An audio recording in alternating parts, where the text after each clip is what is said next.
something that our lives. And if you're anything like me, because I get it too, it's like, oh, I could or I should, but do I really have to do it now? And so I'm super excited today to be joined by Stephanie. Welcome, Stephanie, to the screen. So glad to have you with us today. Thank you so much. Thank you for having me. And Happy so to we're be going here. to talk quite a bit about destroying procrastination, huh? Yes. I want to start with one thing. So saying, think about kids. Lots of people tell me, well, but it's natural. It just comes natural. Maybe that's how I am. But my answer is, were we born to procrastinate? I mean, think of kids. I see it all the time with my 3-year-old. Kids are not born. We were not born to procrastinate. Like when my 3-year-old wants something, she wants it now.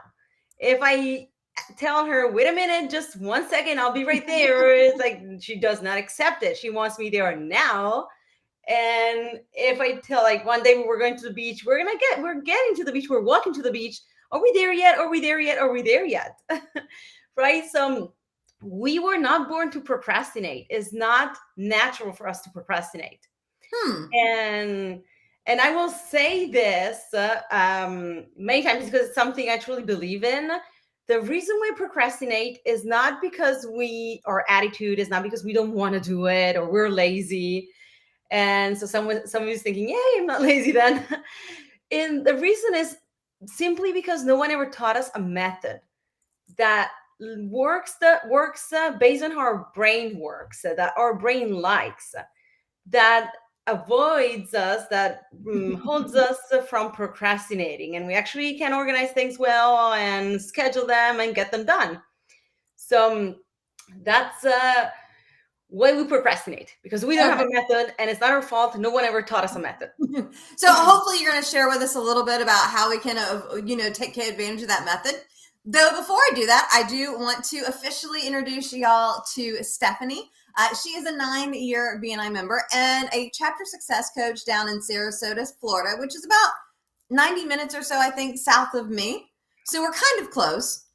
Though we're still here on Restream versus in person, that's just how the world works. She is a world-renowned expert in advanced learning techniques, memory improvement, brain optimization, and accelerated learning. A mom, a wife, and a successful businesswoman who started everything and made Genius in 21 here in the U.S. possible. Though she was born and grew up in Cantu, a small town in northern Italy. Is that right? Perfect pronunciation. Oh, sweet. She started working with Genius in 21 Days in Italy in 2013 in the customer service department, but her leadership and abilities brought her to become a partner of the company a few years later. In her free time, she enjoys the simple things in life: reading, cooking, traveling, sports, spending quality time with friends and family, and playing hide and seek with her wonderful 3-year-old daughter, who probably does not like to wait very much, huh? Right. She tells me where she's hiding if she's waiting too long. And something nobody knows about her, I'm like, oh, this is so much fun. Because how tall are you? Probably in centimeters, I'm 1 meter and 60 centimeters. Does that Hey, Alexa, 5 or something? how tall in feet is 1 meter and 60 centimeters? 1.6 meters is about 5 feet 2 inches. So about 5 feet 2 inches for those of you here in the States. So something nobody knows about her is she played basketball for 7 years and coached for 4. And I was like, seriously? Because I played basketball like in high school and I'm 5'4", very short. So I'm like, oh, I'm right there with you. So point guard? Yes, point guard, right? You don't have to be a center. Not everyone needs to be a center in a basketball team. Now, I did marry the center, power forward. He's 6'7", I'm 5'4", so we have a 15-inch difference in our height. So quite a bit. So I get you. You can be small and still play ball. Exactly. I can't wait till my daughter's old enough to teach her. At what age are you going to be putting a basketball in her hands? I coached kids as young as like 4 or 5 years old. So yeah, 1 year or 2 more years, she just turned 3. All right. Well, I want to go really quick to our chat because y'all, as you go through this, if you have questions, comments, things that you want to share with us, we would love to hear from you. So put those in, whether you're on Facebook, LinkedIn, or YouTube. You can put it, they'll show here. I will let you know, for those of you on Facebook, you do have to go to, and the links here on the page, chat.restream.io/FB, and that will connect it. Or just tell us your name in your Facebook post if you don't feel like doing all that, because we do have somebody asking, and I don't know if they're asking me or you, are you near Tampa? I'm going to be in Tampa this week. I live a block from Tampa proper. I live in Pasco County, which I am literally one block from Hillsborough County. So yes, I am near there in the north. Okay, I am dying to know, you talked to us a little bit about the fact that we are not naturally wired to procrastinate. That's just not in human nature. So those of us that say that's just how we're made, So talk to us about, how can we destroy procrastination? Yes. And I want to start talking about like the reason, going back to the reason why we procrastinate. Why do we procrastinate? Many different reasons if you think about it. Maybe some people say, well, because I don't have enough time to do it the way I want to get it done. I want to do it. Or maybe I want to do it perfect and I can't, or I do not have enough time right now. Or they're afraid of the outcome. They think they're not prepared enough to get it done. So as a consequence, they're just we say, well, I'll do it later, or I'll do it tomorrow, I'll do it another time. And we procrastinate. Now, as like I said, we were not born to procrastinate. So the solution is we need to know how our brain likes to organize pieces of information, how our brain likes to learn. We need to have a method that works for us. In fact, people organize in different ways, but I'll get to that. Now, going back to the reasons the way we procrastinate, they all go back to lack of method. And I believe that lack of method means lack of confidence. And that's why when we procrastinate, when we are not sure about the outcome, that's why we end up feeling overwhelmed or stressed out or anxious. And maybe that makes us procrastinate even more and more. So we're like in a vicious negative cycle. It's like, is that exponenting, that compounding, like it just continues to build and build and build, and you're like, no, never. Yeah. And then you have like a long to-do list, like I'm just never gonna get to it. Never have time to get it all done. And here's another cycle that keeps on going. Now think of kids.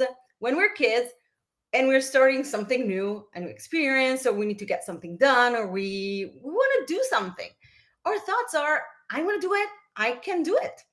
And we start taking actions. Of course, we have a great attitude. We put in lots of energy. We take massive actions and we get to result. We get to the result, most important. Like we said, we don't procrastinate. We get to the result. Then what happens? I say the problem is that we start going to school. So as kids, of course, you start going to school, learning things, and then maybe you have something new you need to learn. And you don't know how to learn it or how to best learn it. You go to the teacher, you ask her or ask him, how can I retain it? How can I learn it? And they say, well, just repeat it many times, repeat it over and over in your head, and you're going to learn it. Now, you, kid, go back home, repeat it, trying to learn it, and it's boring, it's time consuming, it doesn't last, especially long term. Maybe you even have a hard time retaining it short term. You see, something is not working. So maybe you go back to the teacher and like, well, it's not working. And you create a doubt. And here's a doubt in your thoughts that will influence your actions. And you see, it's not going to bring you to the result or the result that you wanted. Now, again, what happens? You start thinking, maybe I can't do it. Maybe I'm not good enough. And you get into that vicious cycle, that negative cycle.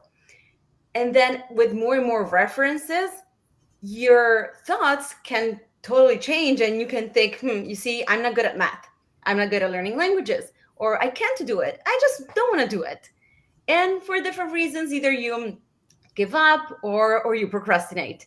And you don't have the same attitude that kids have in getting things done now.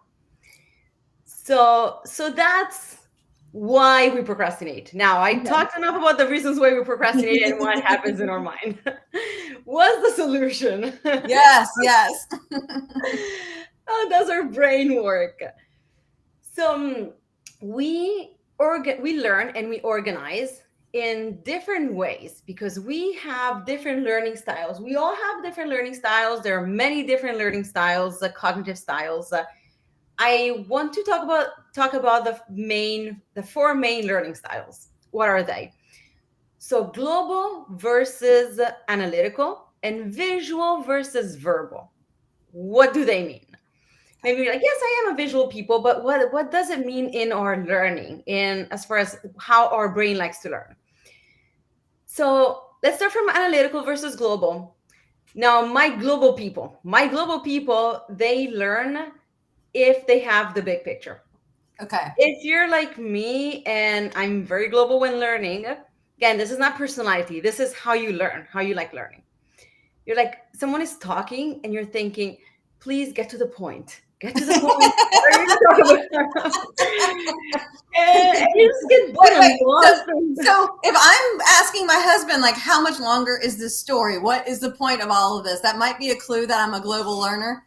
Yes. And he might be very, very analytical. That happens all the time with me and my husband. He's like, okay, so get to the point. I want to see the finish line of this. What do you want to tell? Then you can go back and go as much in detail as you want. Yeah. But how we learn is having the big picture. Another example is if you're like a puzzle, if you're putting together a puzzle, global people learn having the picture on the box, looking at the picture. And that's how they get it. And then you start putting all the pieces of the puzzle together. Now, it doesn't mean that you can't understand detailed information, okay? Now, analytical people, my analytical people, what do you like? Analytical people think details are important. They like details, but why? Because they help them learn. So it's like if you're putting together all the little pieces, that's what will have you understand the big picture. That's what will have you understand the concept. Again, puzzle, they don't start looking at the picture on the box. And I'm not, again, guys, I'm generalizing. I'm not saying who cares the picture on the box, who cares that. But what's important to them is they are putting together all the pieces. That's what allows them or helps them understand the picture, the puzzle, and the concept. So this is global versus analytical. And it's so funny because it really teaches you a lot. If you know your learning styles and other people learning styles, especially, again, you might get into less fights with your partner. Like, that's why you're not getting it, because you have a different learning style. Or also in communication and selling, it's huge, because when people tell you, I'm not sure, I need to think about it, it's not that they need to think about it, it's that they didn't understand. Gotcha. That's a huge different topic. Different topic for a different day, right? Yes. Now, we talked about global and analytical, visual versus verbal. What's the difference? So visual people learn things through real life examples, pictures, drawings, or just examples, real life examples. Verbal, and that's what helps them understand. Verbal people, they need to know the logic behind the new concept, the why, the logic behind it. That's what helps them understand. Then maybe thanks to that, they're also able to give people a real life example, come up with a real life example.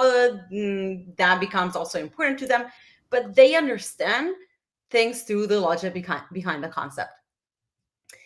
So I want to give you 2 tips today. We don't have time to teach you the full method based on your learning styles. Right. But I want you to go away with 2 takeaways that you can immediately apply. Though before we share that, You do have a free assessment, don't you, where people can go and see their learning styles. You want to tell us about that, and then we'll tell them how to apply it? Absolutely. Sure. Yes. I believe that the best way to really learn how not to procrastinate and a lot more. So, learn how your brain likes to grow, learn, the first step is to understand what your learning styles are. And we have a learning ability test that all of our students take. And I wanted to offer it to you, all of you who is listening or will be listening to this to this for free. And here's the link for this learning ability test. You can click on the link. It will ask you a bunch of questions. If it feels like, well, but I'm not in school anymore, don't worry. It's meant to be that way because we want to understand how your brain likes to learn. And then contact us. We will analyze it for you. And we will explain to you what your cognitive styles are, learning styles, learning strengths, and everything. Awesome. Okay, how do we beat it? Yes, how do we beat it? So 2 tips that I want to give you today. Let's start from the first one. The first one is, and again, I want you to keep in mind the 4 learning styles that we just talked about.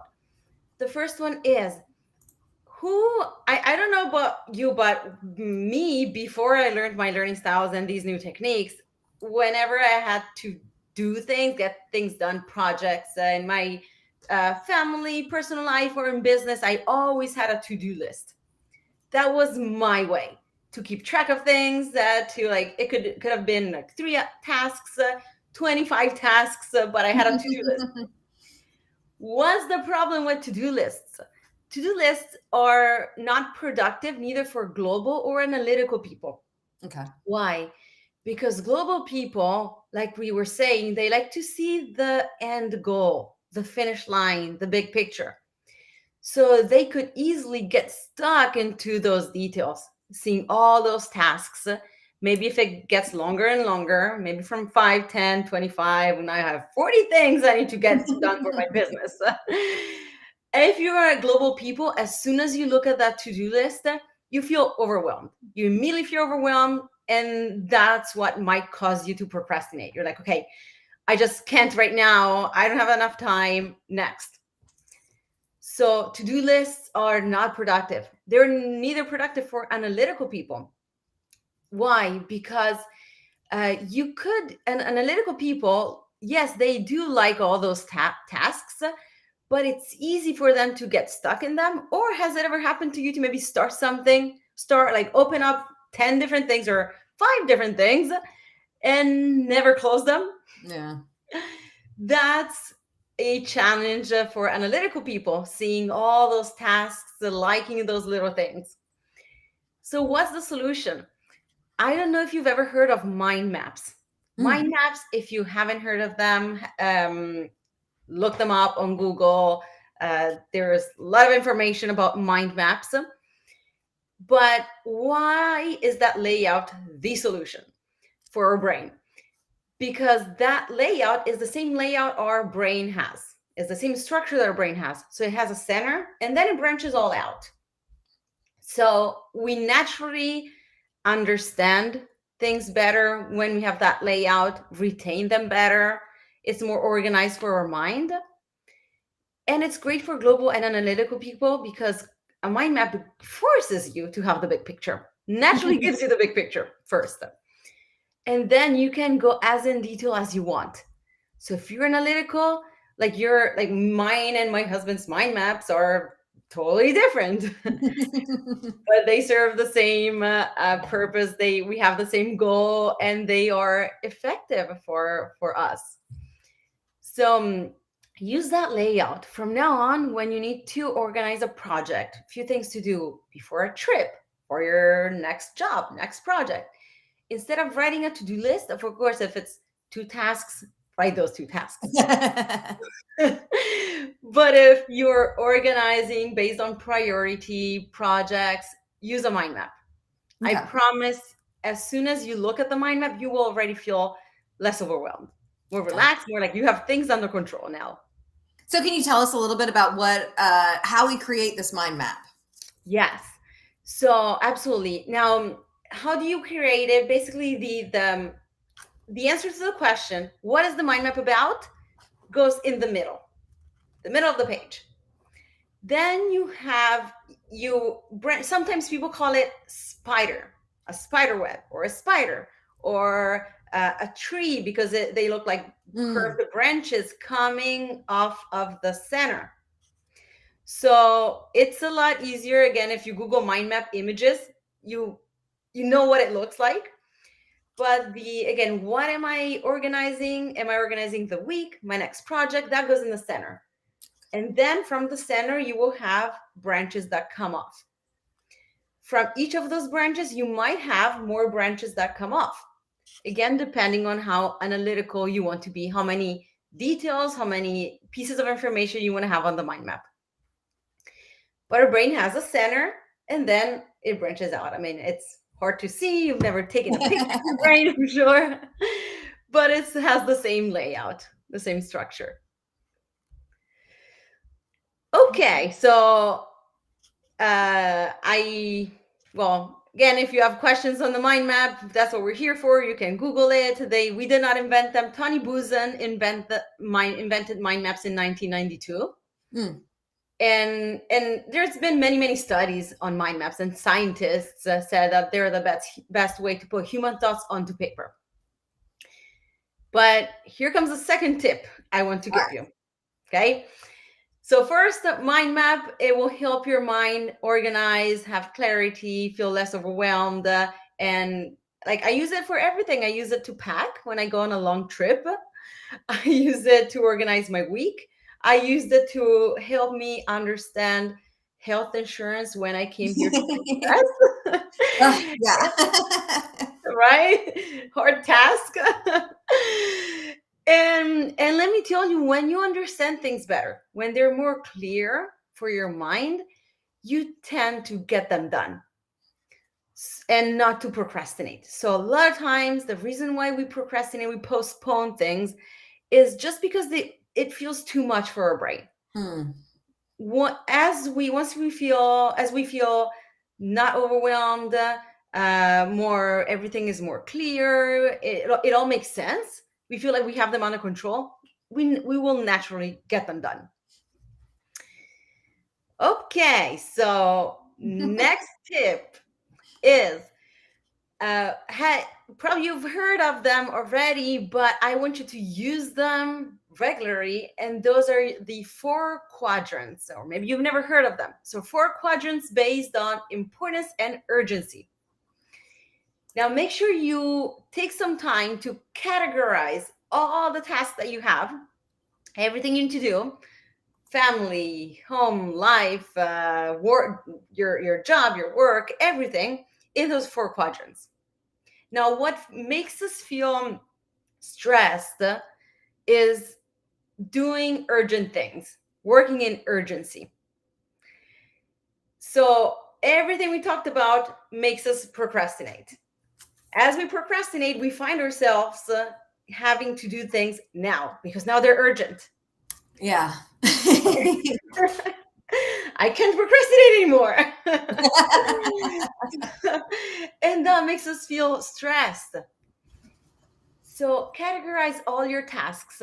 Make sure you slowly or less slowly, depending on how urgent they are, but you get rid of all the urgent things, because our goal is to spend most of our time in the quadrant with not urgent, but important things.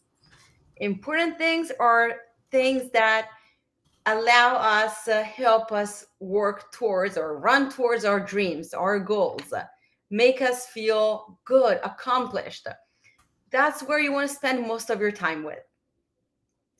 So use the 4 quadrant, get rid of the urgent things, delegate the not urgent, not important things, because they're not helping you work towards your dreams, and spend most of your time doing important things for you and not urgent things. Yeah, I love the quadrant as it breaks down. And most of the time you see the quadrant and it's like there's 4 equal quadrants. In my world, that second quadrant, important, but not urgent. Like my goal is to have that be like 60 to 70 to 80% of my week is living in the important, not urgent. And the rest of the stuff, not so much. And I'll be like, okay, sticky notes. Like, here's my sticky. Where does it go? Where can I move it? And you just have some fun with it. Yes, I used to have sticky notes everywhere. Now they all go on my mind map, so that at least it's all in one place, and I'm not looking for them. So you've shared an abundance of information with us today, and I want to say thank you so very much. Again, y'all, the link for that free learning ability test is here, bit.ly/G21test. Where can we go to find out more about you and your company and all the amazing things that you do? Yes, the easiest way is our website. Our website is geniusin21daysusa.com. Make sure you add USA because we're in 7 different countries, and there's one other English written website is in the UK. So make sure you do add that USA. But that's where you can find out more testimonials. Reach out to us again. If you want to take the learning ability test, that's the next step that made it. About how long does that take people? It takes great question, Tiffany. Thank you for asking. It takes about 45 minutes. You don't have to do it all at once.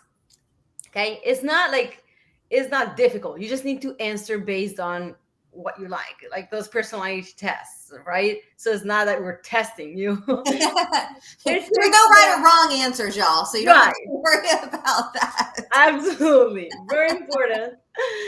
And yes, the important thing is that if you don't take it all at once, you don't close the tab or the window wherever you're taking it. Otherwise, it will have you start all over again. Gotcha. Gotcha. And we don't want that.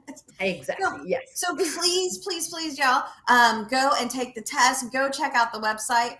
And I will be asking her in just a moment last thoughts that she has. Though before we go and do that, I do want to let you know about our More Abundant Entrepreneurs show. This is the third Tuesday of every month from 3 to 4 p.m. Eastern time, which in the summers is GMT -4. In the winters, it's GMT -5 because we're in the United States and do things weird always. And so we have our daylight saving time that makes it a headache, but I digress.